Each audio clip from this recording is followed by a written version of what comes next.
Boy, am I glad you're here. It's your boy Max from UNFTR here with an update in between our usual macro takes because there's a rather significant inflation print this week that I want to cover, and then a question that I can't quite wrap my head around, so I'm looking for some input from the Midas Mighty to kind of fill in some blanks for me. Yeah, so inflation news came out and pretty much verifies what we all know and experience every single day, and it's really, really bad and not projected to get any better. Now, that said, not all inflation is the same, so we're going to walk through it quickly but carefully today.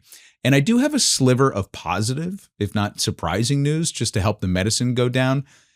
And honestly, it's just a sliver, but it's worth going over. And there are two things that I'll speak to toward the end. The first is what Trump is planning to do about inflation. And if you're in need of a good laugh or one of those heaving cry laughs that only babies do, then you might enjoy it. But the other thing is that thing that I'm trying to work through that doesn't make any sense to me yet. And fair warning, I really don't have a good answer to this question, which is why I'm just going to pose it here to see if anybody in the Midas network has any additional thoughts on it, because something isn't adding up. Anyway, we're talking inflation, debt, Trump's wrong answer to all of it, and an unanswered question here on the MeidasTouch. My name is Max from UNFTR. You can find me on YouTube at UNFTR and subscribe to my free weekly newsletter at UNFTR.com. All right, let's get into it. Hitting the wires up 0.6 is the headline number. That's exactly what we were expecting. It follows up 0.9 up to this point, still unrevised. That up 0.9 was the warmest inflation on a month-over-month headline basis since June of 22. Now the 0.6 backtracks it a bit, brings us to Feb when it was up 0.3. If we strip out the all-important food and energy, a little warmer than expected, up 0.4, double the rear view mirror, and that would equal where we were in Jan of 25. To find a hotter number, you're going to April of 23. Members of the investor class, people who are listening to this program, people who are invested in the stock market, are not experiencing a cost of living crisis, right? The stock market has beaten inflation, has beaten the cost of living by multiples, right? It's everyone else who is suffering through the cost of living crisis. We may not like higher prices, but the stock market is telling us that for the wealthy, there is no cost of living crisis. So this week, the Bureau of Labor Statistics dropped the April Consumer Price Index, or CPI, report. And the headline is that inflation came in at 3.8% over the year. And that's the hottest reading since May of 2023. And just so we're clear on the trajectory, in March, it was 3.3, and in February, it was 3.0. So you see what's happening now. This is officially a trend. And I usually don't like to report on one-off months unless something extraordinary happens, good, bad, or otherwise. But now this is clearly a consistent acceleration and a trend. So month over month, prices rose 0.6% in April. Now, hold that number in your head for a second, because month over month is one of those things that tells you what's actually happening in real time. March was 0.9%. So April had slowed from March. But again, examining the trend because the damage is compounding, right? Now, the CPI-U index, which is all urban consumers, hit an all-time high. Rick Santelli made that point on CNBC, that the underlying indices just keep crawling upward month after month, and the compounding nature of that since 2020 is what's creating the affordability crisis that people are living through. So when somebody tells you that inflation's only 3.8%, what they mean is that the rate of increase is 3.8%, not that we're in a disinflation or deflationary period. The prices just aren't coming down. Nothing's getting cheaper. Prices went up again on top of prices that had already gone up on top of prices that had already gone up before that. Now, like I said, inflation is not created equal. And this is where I want to spend some time, because this is what people feel differently depending on where they live and what they earn or how they spend their money. So if we think about the energy sector, this is a big one because energy is up 17.9% year over year, 17.9%. Gasoline specifically is up 28% from a year ago. That's an event. And the culprit is obviously the Iran war and the attendant disruption to global oil markets. But fuel oil, which a lot of the homes in the Northeast still use for heat, is up 54% year over year. And I'm in New York. I can attest to this as a widespread topic of conversation. Everybody is getting their bills over the last several months and being like, what is going on? Now, electricity, which is what we're going to come back to toward the end, jumped 6.1% annually. That's 61% faster than all other overall inflation. And I want to park that number for our discussion later because there's something very strange going on here that I don't think is being fully explained. Now, if we jump to food, grocery prices were up 0.7% from March to April. That's the biggest single month jump in almost 4 years. Fruits and vegetables were up 1.8%, beef up 2.7%, meats, poultry, fish, and eggs, everything's up. So year over year, at-home food is up 2.9%. And look, economists will tell you that that's relatively contained. And I'll tell you that's cold comfort when you're trying to feed a family and everything's compounding. The AllianceBernstein economist Eric Winograd made a very important point as well. For lower income households, the actual inflation rate right now is probably running between 5 and 7% because these households spend a disproportionate share of their income on food and energy, the two categories that are eating everybody's lunch right now. So that headline 3.8% number is hiding a much more painful picture for tens of millions of Americans. And there's another trend that I covered, I think it was a couple of years ago when I was doing a food desert story for UNFTR. There's another aspect of food inflation in impoverished areas where people don't have access to supermarkets. So in less wealthy urban areas where people use mass transit and groceries aren't available within walking distance, let's say, people rely heavily on smaller stores and bodegas. So they buy more frequently and in smaller quantities from outlets that themselves don't have a wholesale price competitive advantage. So these consumers usually wind up paying an even greater premium. That's what Mamdani correctly identified and why city-run grocery stores and sort of a co-op style model in food deserts is such a great idea that really does nothing to impinge on the competitiveness of the larger stores in the so-called free market. Now, we're only going to touch on shelter briefly because shelter is a massive component of inflation, don't get me wrong, but there's more data to contextualize it coming out shortly that I think we should do a separate piece on. And there's also a statistical quirk that we need to talk about. Shelter costs rose 0.6% in April. That's the most in over 2 years. Owner's equivalent rent and actual rent both went up 0.5% in the month. Now, the one thing that I want to flag about shelter is that the BLS measures rent using rolling samples collected every 6 months. And during the 2025 government shutdown, they couldn't collect data. So they basically held the numbers flat in October. And when those same units got repriced in April, they captured a full year of increases in one report instead of 6 months. So that means that the shelter jump in April looks roughly twice as big as it actually is in underlying terms. So again, got to call balls and strikes, and I want to be really fair about that. Now, one number that's actually kind of holding firm right now is core goods. These are things like cars and appliances, just stuff that you buy. These were pretty much flat month over month. So used cars were unchanged. New vehicles actually went down 0.2%. Apparel probably offset it by going up modestly. And this reflects a couple of things, and some of it's good and some of it's not. First off, it means that the tariff bite isn't going through anymore like it was before. And this is probably because the importers had absorbed the bulk of the costs, those same ones that they're going to try to get back in court. And what they did pass through was probably done mostly last year because now things are calming down on the tariff side because Donnie's having a hard time with his tariff plan.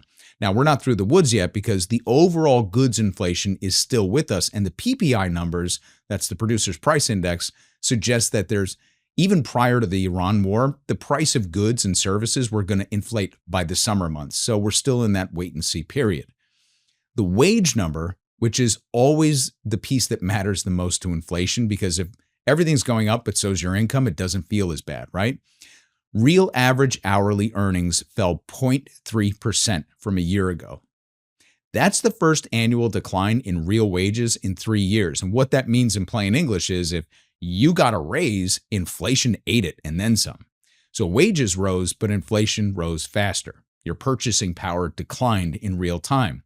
And I remember a few months ago on Meidas, we were discussing Scott Bessent's assertion that Americans were going to have so much in tax refunds that it was going to boost the entire consumer economy. Everyone was going to be spending like their hair was on fire.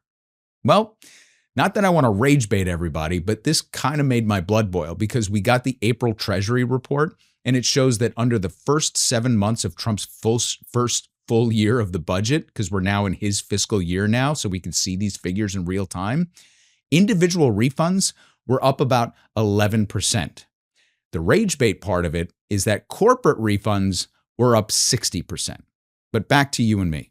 The average refund for a filer under Biden's last year was about $3,100. So this means that this year, if the numbers hold through the full season, that filers, whether it's individuals or households, just filers, can expect an additional $340. It's about $28 a month. So that was their entire economic development plan for the masses. $28 extra in your pocket. But with inflation due to the war, you gave it all back and much, much more. And if you're wondering where it all went, maybe it's next to where you left your tariff dividend. Remember those? Now, I did promise you a silver lining. Here's a little bit of good news, but I told you it was just a sliver. Even as American households added $18 billion more in debt in Q1, bringing the total household debt to $18.8 trillion, the delinquency rate didn't rise. It held flat at 4.8% of total loan balances overdue at least 30 days. So after 6 straight quarters of increasing, it stopped for 1 quarter. There's your good news. Sorry. The pace of new delinquencies actually edged down for most categories, so that's okay. But again, I told you it was small. Now we have to put it in context because obviously context matters. 4.8% is the highest delinquency rate since 2017. So it stopped, but it's still stopping at the top. Credit card delinquencies, more than 90 days overdue, are at the highest level since 2011. And student loan delinquencies did improve slightly, down from 16% to 11% entering early delinquency, but 11% is still a staggering number. And the share of student loans in serious delinquency hit the highest point since before the pandemic. And here's the thing about Q1 data. It's obviously January, February, and March. It does not include what is happening right now. So the gas price shock that's reflected in the CPI report is an April and May story. The pressure on the American household that this data describe is going to get much worse before it gets better. So Q1 is the before. And there are also regional disparities in the data that we should talk about. The New York Fed found that the average student loan borrower entering default is nearly 40 years old. And that person was current on payments before the pandemic and is more likely to live in the South. So Southern households are bearing a disproportionate share of this burden.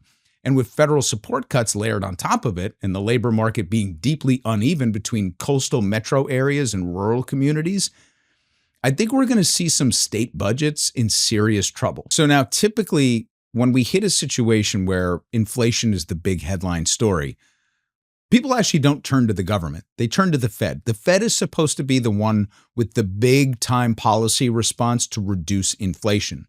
What's curious about this is that typically the Fed playbook would be to increase rates. But we all know that Donald Trump does not want that. We also know that Kevin Warsh, who is the presumptive nominee, because he should be sailing through this process right now, desperately wants to cut rates to please Trump. And he is of the belief system that we should be cutting. So if the Fed is the one who's supposed to have all the policy tools right now, what's it going to do when we still have trouble in the labor market, but inflation is going through the roof based on circumstances that really have nothing to do with the general economic sense of the country and more to do with this war that nobody seems to be able to control? But honestly, I think it's the wrong conversation. And the reason for that is because we're in a period of what's called fiscal dominance. It's something we touched on before. This is not a political term, it's a macroeconomic term, and it means that the level of government debt and deficit spending is so big that monetary policy, what the Fed does and doesn't do with interest rates, has a diminished effect on broader economic conditions. So even if Warsh snapped his fingers tomorrow and cut rates, the real world impact to the upside or the downside would be minimal. I mean, maybe there would be relief in the commercial real estate market, but beyond that, rates across the board right now, the 2-year, the 10-year, the 30-year, the mortgage rate, they're all climbing because the market is pricing in a risk premium.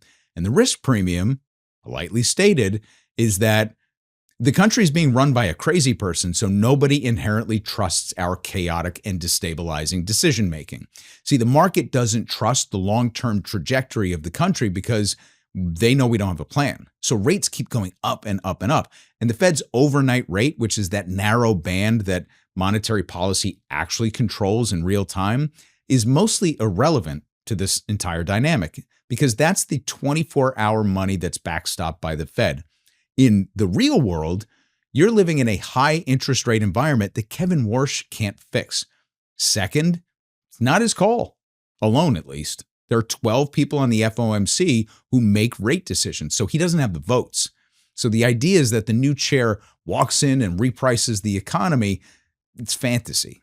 Now, what we should be asking, and I'm putting a pin in this for another day, is why Kevin Warsh is really there. What's the end game of that appointment? And I think there's a much more interesting conversation to be had. We'll come back to it. Now, coming attractions, we've got PPI and PCE. 2 more data releases to watch in this coming week and later this month. So this week we'll get the PPI, the Producer Price Index, and this is kind of what tells us what's happening at the wholesale level, upstream from the consumer. It's the one that tells us what's coming in the pipeline. So if PPI is hot, which it has been, which is why people think it's going to be even worse in the summertime, you know that goods inflation is going to accelerate in the months ahead. Now, the PPI also includes some different components like airline fares and certain services that feed directly into PCE. That's the Personal Consumptions Expenditures report, which is the Fed's preferred inflation measure. And this one comes out a little bit later. Now, PCE puts less weight on shelter than CPI does, which means the statistical quirk that I mentioned earlier won't distort it in the same way. PCE also tends to run a little bit lower than CPI for some structural reasons. But given that energy and food are exploding, even PCE is going to be uncomfortable for the Fed. Now, a quick note on something that drives me personally nuts. The Federal Reserve and Wall Street constantly strip out food and energy from their core inflation calculations because they're volatile. The idea being that the prices bounce around too much to model reliably. So let's just set them aside, right? And I understand the modeling logic, but I call bullshit on the practice as a way of describing real-world inflation because the things that fuel your body and your car and your home shouldn't be excluded from the conversation, no matter how volatile they are. So when somebody says, well, core inflation is only 2.8%, and that's within reason, they're literally stripping out the things that impact us the most in our daily lives and that impact us at a greater level the further down the economic spectrum you work. So it's not dishonest.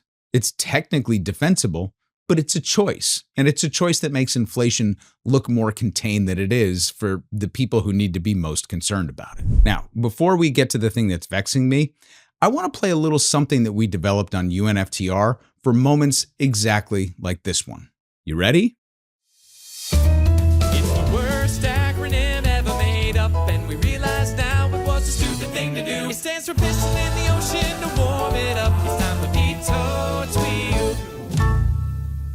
That's right, pedo twiu. Pissing in the ocean to warm it up. That's what Donald Trump is doing by proposing a federal gas tax holiday. The federal gasoline tax is 18.4 cents per gallon.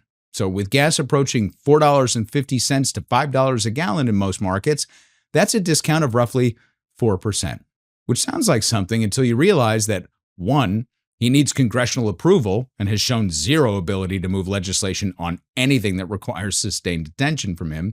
2, the gas tax funds the Highway Trust Fund, which pays for the roads that we drive on. So you're borrowing against infrastructure to subsidize a crisis that he created. And 3, even if it passed tomorrow, it's an 18-cent Band-Aid on a 28% annual wound. Pedo twiu. So now, this is where I have to be honest with you about the limits of my understanding on this situation, because I think intellectual honesty matters and because I truly want to hear from people in the Meidas Network who know more about this than I do.